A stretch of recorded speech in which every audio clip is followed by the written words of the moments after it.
13 की टीम आज आई है गोरेगांव में। आज हम बात करते हैं कुछ ऐसे कोरोना योद्धाओं के बारे में। आज हमारे जैसे कोविड 19 की एक महामारी चल रही है देश के अंदर, और इससे पूरा देश जो है वो पीड़ित है और परेशान है। तो आज इसी सिलसिले में हम बात करने आए हैं कोरोना योद्धाओं से। जैसे बहुत सारे कोरोना योद्धा हमारे देश में आज है, जैसे हमारे पुलिसकर्मी हैं, जैसे हमारे डॉक्टर्स है, जैसे हमारे बेस्ट कर्मचारी है, गैस सिलेंडर सप्लायर है, या सफाई कर्मी है।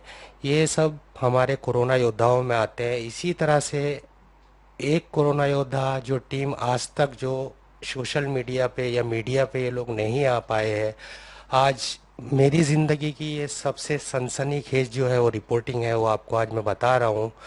ये टीम जो है ये क्या करती है, जो कोविड 19 जो पेशेंट है हॉस्पिटल्स के अंदर, चाहे वो कूपर हॉस्पिटल्स हो, ट्रॉमा सेंटर हो, जितने भी आसपास के हॉस्पिटल्स है, उसमें से जो कोविड 19 पेशेंट जो पॉजिटिव है या सस्पेक्ट है, उसमें से बॉडी जो है ये लोग कलेक्ट करते हैं या डिस्चार्ज कराते हैं। वो चाहे हिंदू हो, मुस्लिम हो, सिख हो, ईसाई हो, वो डिस्चार्ज कराने के बाद में उसका अंतिम संस्कार उसी के हिसाब से करते हैं जिस धर्म की या जिस मज़हब की वो बॉडी होती है। लेकिन आज तक कहीं भी ये लोग किसी भी मीडिया में या सोशल मीडिया में नहीं आए हैं। आज इन्हीं के बारे में जानने के लिए न्यूज़ 13 की टीम गोरेगांव में आई है। ये बात करते हैं कि इन्होंने ये काम की शुरुआत जो है वो कैसे की है, और इनका इंट्रोडक्शन मैं आपसे करा देता हूँ। मैं जानना चाहूँगा इनका नाम क्या है और इनका इंट्रोडक्शन क्या है। क्या नाम है आपका? मेरा नाम अबू तलहा अंसारी है। अबू तला अंसारी है इस टीम के। और आपका नाम? मोहम्मद सादिक नाइकवाड़ी। और आपका नाम? मोहम्मद अशफाक खान। अच्छा, मोहम्मद सादिक भाई, आप जो आज ये काम कर रहे हो, ये कोविड 19 पेशेंट की जो बॉडी आप आज हॉस्पिटल से आप डिस्चार्ज करा रहे हो और उसका जो अंतिम संस्कार आप कर रहे हो, जिस मज़हब की होती है उसी के रीति रिवाज के हिसाब से, इसकी शुरुआत जो है वो कहाँ से हुई है, और ये इसकी जो ट्रस्ट है मैन, ये कौन है, कहाँ से हुई है, क्या है, ज़रा कुछ बताएंगे इस बारे में आप? हम लोग मरीन लाइन बड़ा कब्रस्तान के लिए काम कर रहे हैं। उसके जो बड़े हमारे जिम्मेदार हैं शुएब खतीब साहब और इकबाल ममदानी जी, ये उनके मतलब नेतृत्व से शुरू किया गया है काम, और हम उनकी टीम है। तो ये आप बड़ा कब्रिस्तान जो मुंबई का है उसकी तरफ से आप काम कर रहे हो, तो ये आपके दिल में ये ख्याल कैसे आया, मतलब ये कैसे आपने सोचा कि हमें इस तरह का काम, ये शुरुआत कैसे हुई इस काम की? ये जो काम की शुरुआत है सर, जैसे हम लोग है ना कूपर हॉस्पिटल्स हो गए, ट्रामा हो गया, ये जो गवर्नमेंट हॉस्पिटल थे, उधर देख रहे थे कि लोगों को बहुत तकलीफ आ रही है। कोविड बॉडीज़ को कोई हाथ लगाना नहीं चाह रहा है। तो इकबाल सर ने जो है इस काम की शुरुआत के लिए इकबाल सर ने इस काम की शुरुआत के लिए हमारी टीम बनाई और हमको समझाया कि ये काम को ऐसा करना चाहिए कि लोगों को तकलीफ नहीं आए जो काम में। जैसा आज लोग अपनी बॉडीज जो जो कोविड बॉडीज होती है ना, तो उनके जैसा बाप मर चुका है तो बेटा उस बॉडी को हाथ नहीं लगाना चाहता है। मतलब लोग इतने डरे हुए, और लोगों में ये जो डर है कोरोना का, तो इस वजह से क्या हो रहा है सर, जो जो मतलब इंसान मर चुका है ना, हम लोग उसके आखिरी जो डेस्टिनेशन है ना उसके लिए उसकी हेल्प कर रहे हैं। तो ऐसा भी मतलब जैसे अभी आप लोग को कैसा पता चलता है कि कौन से हॉस्पिटल में कौन सी बॉडीज है, कैसे आप लेने जाते हो, या कैसे मतलब आपको क्या वहां से कॉल आता है या क्या है, वो बताएंगे तला भाई आप? देखिए, ऐसा है कि जो हॉस्पिटल्स में गवर्नमेंट का जो महाराष्ट्र गवर्नमेंट की तरफ से जो अपॉइंट की गई टास्क फोर्स है, जिसकी जिम्मेदारी मरीन लाइन कब्रिस्तान जामा मस्जिद को दी गई है, अंडर गवर्नमेंट गाइडलाइंस की तरफ से जो गवर्नमेंट की गाइडलाइन है वो हर हॉस्पिटल में उनके नंबर्स को दिया गया है। जैसे शुएब खतीब साहब है, इकबाल ममदानी साहब है, तो उनको हॉस्पिटल्स की तरफ से कॉल जाता है कि सर हमारे पास इतनी डेड बॉडीज है, इतने पेशेंट्स है, हमारे को ये चीज़ की रिक्वायरमेंट है। तो वो हमें इन्फॉर्म करते हैं, जो हमारे करीब के हॉस्पिटल्स होते हैं वहाँ हम जा कर के फिर इस तरीके की कार्रवाई को अंजाम देते हैं कि उनको एडमिट करवाना है। एडमिशन के बाद अगर डेड बॉडीज़ है तो डेड बॉडीज़ रिलीज़ कराना है। और ओवरऑल मुंबई के अंदर जो है बड़े कब्रिस्तान की जानिब से, जामा मस्जिद ट्रस्ट की जानिब से 6 एम्बुलेंस फ्री ऑफ कॉस्ट चलाई जा रही है। जिससे शुरुआत में जब हम काम कर रहे थे तो हमारे को एक एक बॉडी हॉस्पिटल से रिलीज कराने में 12-12 14-14 घंटे लग जाया करते थे। इसकी वजह ये थी कि गवर्नमेंट की तरफ से बीएमसी और हॉस्पिटल्स को एम्बुलेंस उतनी तादाद में प्रोवाइड नहीं कराई गई थी जितनी तादाद में होनी चाहिए। तो ये होता था कि एक एम्बुलेंस को एक जगह जाने में 2 से 3 घंटा लगता था, रिटर्न आने में तो 10-10 15-15 बॉडीज रहती थी, तो आखिरी वाले का नंबर नेक्स्ट डे बाद आता था या 2 दिन बाद आता था। तो हमने इस चीज़ को देखा तो हमने कहा कि नहीं, हम जो है हमारी खुद की एम्बुलेंस हम लोगों से ले करके जो है, जो इस खिदमत खल्क में साथ देना चाहते हैं उनसे एम्बुलेंस ले करके इस कार्य खैर में हम चलाए। शुरुआत में हम सिर्फ मुस्लिम कम्युनिटी के लिए ही काम कर रहे थे, लेकिन जब हमने देखा कि हालात बद से बदतर होते चले जा रहे हैं और नाजुक होते चले जा रहे हैं, तो हमारी टीम से ने मशवरा किया और कहा कि नहीं, अब हमारे को इंडियंस के लिए काम करना है। हमारे नॉन मुस्लिम्स भाई भी जो परेशान हाल है, तो उनकी भी परेशानी को हमें उन तक हल करना है और उनके जो डेड बॉडीज है उनको आखिरी में उनके वहां तक लेके जाना है। तो इस तरीके का काम हमारी टीम आज तकरीबन 2 महीने से कर रही है। ना हम दिन देख रहे हैं ना रात देख रहे हैं, बस लोगों की दुआएं जो है वो हमें बूस्ट कर रही है इस काम को अंजाम देने के लिए। अब तक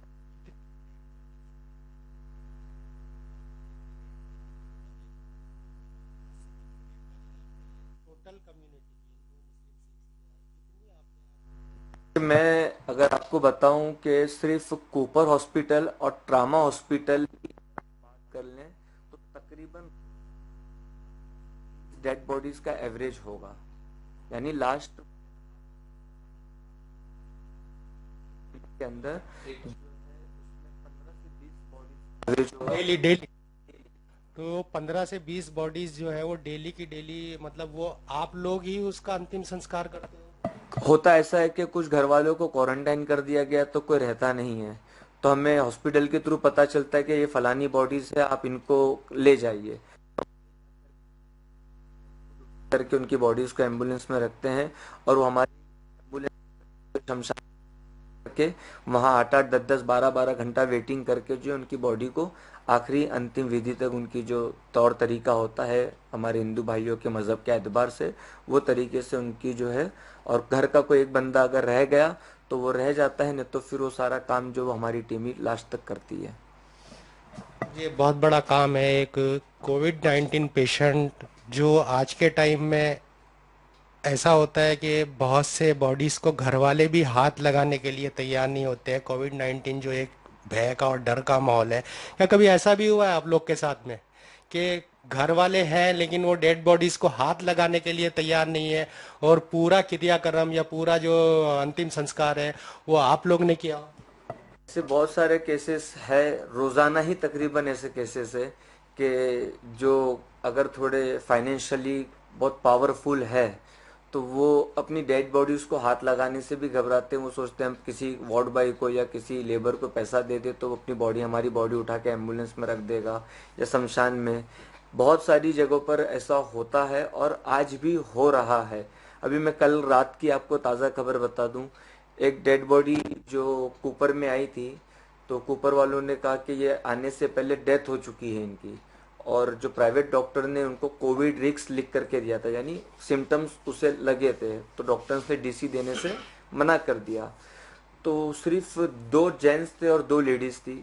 तो रात में 4 बजे से, हम रात में 4 बजे कल कूपर में थे और उनकी बॉडीज को हमने खुद ने अपने हाथों से एम्बुलेंस में चढ़ाया, मैंने और अशफाक भाई ने और हमारे जो एम्बुलेंस का ड्राइवर रिजवान भाई उन्होंने।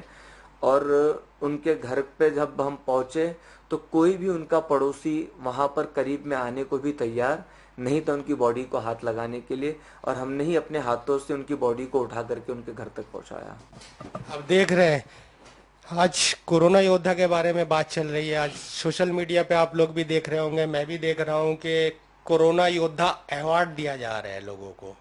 तो कोरोना योद्धा अवार्ड के असली हकदार ये लोग हैं जो आज ये लोग इतना रिस्की काम, जिसको लोग समझ रहे हैं कि कोविड बॉडी को हॉस्पिटल से लेना, उसको एम्बुलेंस में चढ़ाना, उसका अपने हाथों से अंतिम संस्कार करना। तो ये ऐसे कोरोना योद्धा के साथ आज मैं बैठा हूँ, मुझे बहुत खुशी महसूस हो रही है, बहुत गर्व महसूस हो रहा है इन लोगों के से बात करते हुए और ये न्यूज़ को कवर करते हुए। और जानना चाहेंगे इनसे, कभी कभी ऐसा होता है, मैंने ऐसा सुना है, ऐसा देखा भी हूँ, ऐसा सुना भी हूँ कि कब्रिस्तान के अंदर एक या दो कबर खोदने वाले होते हैं, मुस्लिम कब्रिस्तान में एक या दो कबर खोदने वाले होते हैं, और बॉडीज इतनी आ जाती है कि वो लोग थक जाते हैं पूरे दिन रात कवर खोदते खोदते। तो कभी ऐसा हुआ है कि बॉडीज आई हो और कबर खोदने वाले रेडी नहीं है, या वो थक गए हैं, या वो किसी थकान की वजह से बीमार हो गए हैं, तो आप लोग को अपने हाथ से ऐसा कोई काम आपको करना पड़ा है, यहाँ तक कि कबर भी आपको खोदनी पड़ी, कभी ऐसा हुआ है? जी हाँ, ऐसा होता है।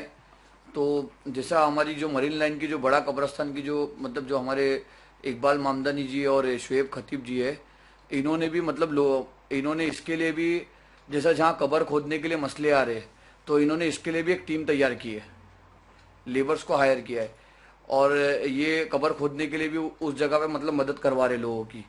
और कभी ऐसा होता है कि जैसा अभी अशफाक भाई और मैंने ईद के चांद रात के दिन एक ऐसा जनाजा हमको मिल गया था जो कलकत्ता के थे, और उनका यहाँ कोई भी नहीं था, बॉम्बे में कोई भी नहीं था, सिर्फ मैं, अशफाक भाई और वो जो एक शख्स था उनके घर का, वही था।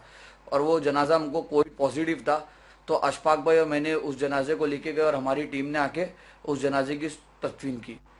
तो उसमें हमको खुद करना पड़ता है, जैसा मट्टी डालना हमको खुद पड़ता है, और और जहाँ जो भी हक अदा करना है वो हमको करना पड़ता है। और जहाँ जरूरत पड़ती है वहां पर बड़ा कब्रिस्तान की जानिब से जो है जेसीबी भी लगाई जा रही है फ्री ऑफ कॉस्ट। कोई कब्रिस्तान, बहुत से ऐसे कब्रिस्तान हैं जो कई जगहों पर चार्जेस अप्लाई कर रहे हैं, क्योंकि एक कब्र खोदने के लिए कम से कम 3 मजदूर लगते हैं, और वो उनकी चार्जेस इतनी होती है कि कोई गरीब परिवार बेचारा बेयर नहीं कर पाता है कि हम कोई, क्योंकि इसमें जितने मरने वालों की तादाद आप देखो कि उसमें अक्सरियत जो है वो बेचारे गरीबों की है। तो हमने बहुत ऐसे देखा है कि जो बेचारे बेयर नहीं कर पा रहे, तो उनके ऊपर बर्डन ना आवे कि वो पैसे की वजह से अपने डेड बॉडी को आखिरी वक्त में अच्छी तरीके से जो होती है नमाज जनाजा, अच्छे क्वालिटी का कफन और जो भी चीज़ें होती है, तो वो सारी चीज़ें जो है वो बड़ा कब्रिस्तान शुएब खतीब और इकबाल ममदानी साहब के ज़ेर एहतमाम से ऑल ओवर बम्बई में जो है इसी सारी चीज़ों को प्रोवाइड कराया जा रहा है। जिस कब्रिस्तान को लेबर की ज़रूरत होती है तो वो लेबर भेज देते हैं, जहाँ पर जेसीबी लगने की जैसे हालात होते हैं कि एक ओपन मैदान है जहाँ जेसीबी आराम से जा सकती है, तो जेसीबी का भी खर्चा उठा करके वहाँ कब्र खुदवाई जा रही है। पीपी किट बड़े कब्रिस्तान की तरफ से इकबाल खतीब और इकबाल ममदानी साहब और शुएब खतीब साहब की तरफ से ऑल ओवर मुंबई में प्रोवाइड की जा रही है। फ्री सैनिटाइजर मशीन पूरे कब्रिस्तानों को दी गई है, सैनिटाइजर पूरे कब्रिस्तानों को फ्री ऑफ कॉस्ट दिया जा रहा है, कफन का कपड़ा फ्री ऑफ कॉस्ट दिया जा रहा है। यानी हम ऐसा, हमारी टीम और हमारे जिम्मेदार जो इस तरीके का काम कर रहे हैं कि आखिरी वक्त में मरने वाले के घर वालों को किसी किस्म की तकलीफ ना आए, चाहे वो शमशान हो या कब्रिस्तान हो। हम हर तरीके से, हमारी टीम जो है वहाँ पर जितनी हो सकती है मृत्यु के घर वालों को सुविधा प्रोवाइड कराने की, हम अपनी आखिरी जो हेल्प एंड होता है, हम अपनी वहाँ तक की पूरी कोशिश करते हैं कि जितना हो सके उनका पैसा बच जाए। एम्बुलेंस का आप आज देखो, एम्बुलेंस वाले आज डकैती कर रहे हैं खुलेआम। अगर यहाँ से, अगर मुझे बीएसटी कॉलोनी से अगर मुझे ओशीवारा कब्रिस्तान जाना है तो 4 से 5 हज़ार रुपए की डिमांड कर रहे हैं। तो हमने ये सारे हालात को देखे, गरीब कहाँ जाएगा। तो आज पूरे बम्बई में अल्हम्दुलिल्लाह, चाहे हिंदू मुस्लिम सिख ईसाई किसी भी धर्म की डेड बॉडी हो या पेशेंट हो या पुलिस कर्मी को क्वारंटाइन करना हो, तो हमारे लोग, हमारी टीम, टास्क फोर्स बड़ा कब्रिस्तान, शुएब खतीब, इकबाल ममदानी साहब, ये लोग मिल करके, हमारी पूरी टीम मिल करके इस कार्य खैर के अंदर इस तरीके से अंजाम दे रही है कि किसी गरीब के ऊपर बोझ ना बने, बर्डन ना है कोई तरीके का। आज आप देखिए, एक पीपी किट 400-500 रुपए की आती है, एक मैयत के अंदर कम से कम 5 से 7 लोग होते हैं, तो वो पैसा कौन बेयर करेगा। तो अल्हम्दुलिल्लाह वो पैसा, वो सारी चीज़ें जो है वो बड़ा कब्रिस्तान अपने जिम्मे से बेयर कर रहा है। और कोई तरीके की तकलीफ किसी वजह से अगर कोई आती भी है तो बड़ा कब्रिस्तान वार्ड ऑफिसर से लेकर के, कब्रिस्तान के ट्रस्टियों से लेकर के, हॉस्पिटल्स के डीन से लेकर के हर तरीके का मैनेजमेंट बड़ा कब्रिस्तान शोएब खतीब और इकबाल ममदानी अपनी तरफ से हैंडल कर लेते हैं। आपको बता दूं, शुरुआत में बहुत तकलीफ हो रही थी कब्रिस्तान के लिए, तो आज बम्बई के अंदर जितने भी कब्रिस्तान चालू हुए हैं कोरोना डेड बॉडीज को लेने के लिए, ये अल्लाह उनको उसका जज़ाए खैर दे, इसकी पूरा क्रेडिट और इसका जो हक है वो इकबाल ममदानी और शोएब खतीब को जाता है। इन लोगों ने दिन रात एक करके एफआईआर ले करके अपने ऊपर जो है पूरे बम्बई के कब्रिस्तान को चालू करवाया है। आप आप जो है एम्बुलेंस भी आप लोग ही मंगाते हैं हॉस्पिटल में? जब डेड बॉडीज के लिए आपके पास फ़ोन आता है तो एम्बुलेंस आपको कहाँ से अवेलेबल होती है? कहाँ से आपको एम्बुलेंस मिलती है? हॉस्पिटल एम्बुलेंस देता है आपको या कहीं बाहर से? मतलब एम्बुलेंस का क्या है? हॉस्पिटल के पास एम्बुलेंस इतनी तादाद में नहीं है, मुश्किल से 6 या 8 एम्बुलेंस पूरे मुंबई में घूम रही है बीएमसी की। तो हमारी जो एम्बुलेंस है, हम बड़े कब्रिस्तान को इन्फॉर्म करते हैं इकबाल ममदानी साहब को कि भाई यहाँ से बॉडी यहाँ लेके जानी है, तो वो फौरन with in half an hour के अंदर वो हमको एम्बुलेंस प्रोवाइड करा देते हैं। कई बार तो ऐसा होता है कि ना हमारी एम्बुलेंस जो है वो हॉस्पिटल में ही दिनों रात लगी हुई रहती है। जैसा कूपर हॉस्पिटल में भी एक इंसिडेंस हो गया था कि 2 दिन पहले ओशोरा का जो सीमेंट्री था, ये कांदिवली धानुकरवाड़ी का, वो सीमेंट्री था तो वो खराब हो गया था, कुछ इसमें टेक्निकली उनकी प्रॉब्लम हो गई थी और ओशोरा पे सारा लोड डाल दिया गया था। तो वो लोड जो है पूरा रात को डेड बॉडीज जो है कूपर में सरवाइव करी थी। तो अर्ली मॉर्निंग हमारी जितनी भी एम्बुलेंस वो जी ने सब कूपर में लगवा दी थी और हम मिल के उन बॉडीज को रिलीज किए।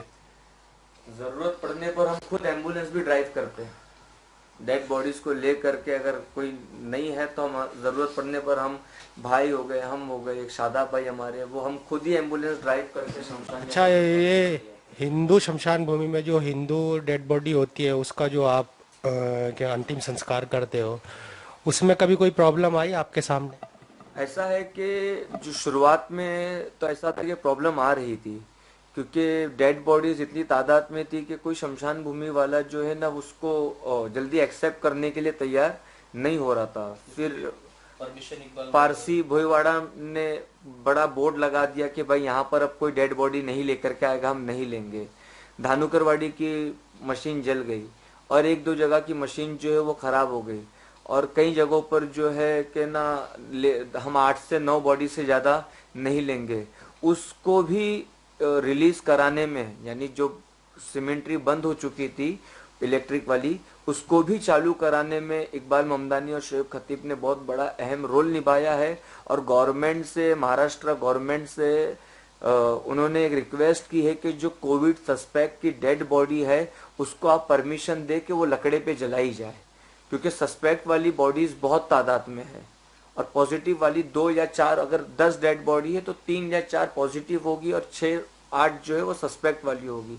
तो उसका भी जीआर तकरीबन ये गवर्नमेंट अप्रूव कर देगी 2-4 दिन के अंदर। उसमें भी ये टीम ने बहुत अहम रोल निभाई है कि अगर डेड बॉडी जो सस्पेक्ट वाली उसको लकड़े पे जलाया जाएगा तो क्या होगा कि वो इलेक्ट्रिक सीमेंट्री के ऊपर जो लोड कम आएगा, जिससे क्या है हमारा जो बर्डन है, जो 8-8, 10-10 घंटा एक एम्बुलेंस एंगेज हो जाती है तो वो एंगेज नहीं हो पाएगी। एंगेज मतलब वो जो शमशान घाट है उसी में खड़ा रहना पड़ता है? उसी में खड़ा रहना पड़ता है। वो नंबर देते हैं कि भाई अगर हमारे पहले 8 डेड बॉडीज है तो एक डेड बॉडीज के लिए कम से कम 3 घंटा लगता है। भट्टी में जलाने के बाद उसको ठंडा करने, जो अस्थि भी निकाल के देते हैं घर वालों को, उसके पूरे प्रोसेस के लिए 3 घंटा लगता है। अब आप 8 डेड बॉडीज के लिए आपको 24 घंटा वेट करना पड़ेगा अगर आपकी 9वीं बॉडी है तो 24 घंटे तक एक एम्बुलेंस एंगेज रहेगी एक बॉडी के लिए। तो इस तरीके का भी हो रहा है। तो कोशिश ये चल रही है कि जो इलेक्ट्रिक सीमेंट्री उसके ऊपर लोड कम आए और लकड़े के ऊपर जो है वो सस्पेक्ट की बॉडीज को डाल दिया जाए। इन लोग डिमांड कर रहे हैं महाराष्ट्र गवर्नमेंट से कि जो कोविड पेशेंट की जो बॉडी है वो इलेक्ट्रिक के ऊपर डाल दिया जाए, जो हमारे हिंदू भाई की जो बॉडीज़ होती है, और जो सस्पेक्ट है, कोविड सस्पेक्ट जो है, उसको लकड़े के ऊपर जलाने की इजाज़त महाराष्ट्र गवर्नमेंट को दे दी जाए, ताकि लोग परेशानी से बच जाए कि बहुत परेशानी और बहुत तकलीफ हो रही है। अगले अगले दिन तक नंबर आता है डेड बॉडीज़ को अंतिम संस्कार के लिए। तो इसी तरह की परेशानी मैं आपको बोल रहा था कि आज ये टीम जो आज आए हैं, हम ये कोरोना योद्धा असली ये हैं। और मैं चाहूँगा कि मैं इनके साथ में हॉस्पिटल जाऊँ, हमारी टीम हॉस्पिटल इनके साथ में जाए और जाके देखें कि ये किस तरह से वहाँ से बॉडी लेते हैं और किस तरह से उसका अंतिम संस्कार करते हैं। तो कोशिश करेंगे हम अपनी टीम के साथ में कि हम लोग कूपर हॉस्पिटल या ट्रॉमा सेंटर, जहाँ भी हमारी टीम जा सकती है, जाके इन लोगों का काम जो एक बहुत ही ज़्यादा मैं समझता हूँ बहुत बड़ा काम है, आज ये लोग जो कर रहे हैं, आज परेशान हाल जो लोग हैं जो हैं वो उन लोगों की आज ये मदद कर रहे हैं। कोविड-19 पेशेंट जो है जिनको आज कोई हाथ लगाने के लिए तैयार नहीं है, आज ये लोग उसका अंतिम संस्कार, चाहे वो किसी भी धर्म का हो, हिंदू हो, मुस्लिम हो, सिख हो, ईसाई हो, 24 आवर 24 घंटे ये लोग सर्विस दे रहे हैं। आप खाली फ़ोन करो, ये जाएंगे, इनकी टीम जाएगी, आपकी बॉडीज़ लेगी हॉस्पिटल से और वहाँ से आने के बाद में अंतिम संस्कार ये लोग करेंगे। ये एससी के कुछ रजिस्ट्रेशन वाले हैं और उन्होंने बताया कि कोविड के लिए कि समझ लीजिए ये हीरो है और एनजी ने कह सकते हैं उनको रियल हीरो है। ये जमीन पे इतना काम कर रहे हैं। न्यूज़ 13 भी ऐसे लोगों को सल्यूट करती है और ऐसे ही लोग अगर आएंगे तो हमारे देश का जो हाल चल रहा है इस टाइम बहुत ज़्यादा प्रॉब्लम है और ऐसे लोग अगर आगे आएंगे तो कुछ हो सकता है यहाँ पर। न्यूज़ 13 के साथ मैं काशिफ जैदी। न्यूज़ 13 ने ग्राउंड रिपोर्ट लिया है कूपर हॉस्पिटल के अंदर। तो आप हमें बता सकते हैं कि कूपर हॉस्पिटल में आपको बॉडी रिलीज कराने में किस प्रकार की तकलीफें आई और आपको किस तरीके की वहां पर बड़े कब्रिस्तान की जानिब से जो टास्क फोर्स तैयार की गई है उन लोगों ने आपकी किस तरीके से सहायता की है? सबसे पहले मैं इन भाई साहब का धन्यवाद देना चाहता हूँ कि इन्होंने हमारे लिए फरिश्ता बनकर आए हैं, क्योंकि गवर्नमेंट की तरफ से हमें कुछ भी एम्बुलेंस नहीं मिला, शमशान जाने का किसी ने बताया नहीं, कुछ नहीं। और ये भाई साहब ने हमारे लिए सब भागदौड़ करके, इनके साथ और इनकी पूरी टीम है, इन लोगों ने हमारे लिए, आज हम लोग दहीसर के शमशान भूमि में हैं, 4 जगह पे इन लोगों ने एम्बुलेंस लेकर आए और हमारी बिल्कुल बहुत जितना हो सके उतनी हमें मदद की है इन्होंने। आपकी जो डेड बॉडी, उनका नाम क्या है? भारती मोदलिंग मेरी माँ की डेड बॉडी है। धन्यवाद सर। एक और उन्हीं के साथ है तुकाराम साहब जो बीएसटी के एम्प्लॉय है। आइए उनसे जानकारी लेते हैं कि उन्हें किस प्रकार की तकलीफ कूपर हॉस्पिटल में फेस करनी पड़ी और किस प्रकार की सहायता बड़े कब्रिस्तान की टास्क फोर्स ने की। धन्यवाद। मी मराठीमध्ये बोलतो। मला साहेबांनी आज एवढी मदत केली आहे की माझी बहीण राजश्री मोरगाजी काल डेड झाली रात्री 8 वाजता। हे साहेब सकाळपासून माझ्यासोबत आहेत, ते एवढे प्रयत्न करतायत की डेड बॉडी बाहेर काढण्यासाठी त्यांनी खूप परिश्रम घेतले आमच्या याच्यासाठी। धन्यवाद मैं देतो तुम्हाला सर्वांना, टीमला। महाराष्ट्र गवर्नमेंट को आपकी तरफ से कोई मैसेज, जो तकलीफ का आपको सामना करना पड़ रहा है, शमशान भूमि में जो इलेक्ट्रिसिटी की जो भट्टी है वो खराब हो गई है, तो आप महाराष्ट्र गवर्नमेंट को क्या मैसेज देना चाहते हैं? मैसेज क्वांटिटी बढ़ाना चाहिए और जो कोई सस्पेक्ट जो दिखा रहे हैं उनको लकड़ी के ऊपर भी डिस्पोज करना चालू करना चाहिए। आप सबका हम धन्यवाद करते हैं। आपको ऊपर वाला सब्र दे और आपके घर वालों की आत्मा को, आपकी जो डेड बॉडी है उनकी आत्मा को भगवान शांति दे। धन्यवाद।